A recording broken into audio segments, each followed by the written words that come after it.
All right, let's start up and do a quick test of the diff locks. Center diff lock is locked currently. Unlock that, kick it in reverse. It typically takes a bit of rolling in order for that to properly disengage. I'm in high range right now.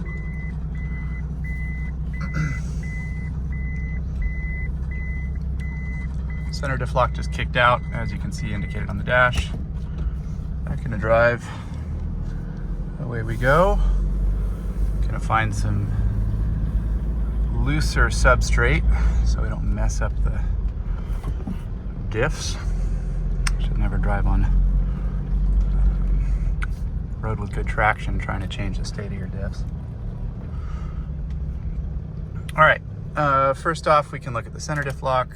As soon as you click that, you can see that it engages. Just indicates diff lock. We can engage the rear diff locker. It'll blink indicating that it's changing state. I just heard the relay click, which is in the passenger footwell. After a short while, it'll ultimately become solid. And again, this is something that typically happens after you've been moving for a little bit.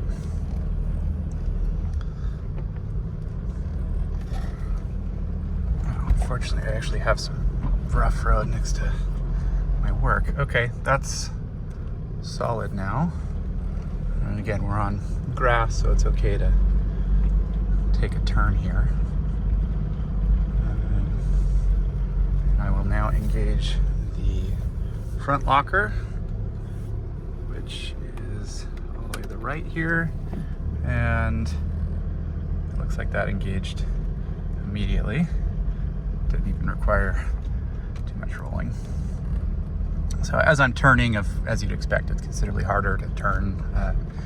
You can hear the relays engaged, and there is a feedback mechanism to validate that the state has changed, so that we know that it's properly engaged. But just for reference, it is noticeably more challenging to turn, as you would expect when the diffs are locked.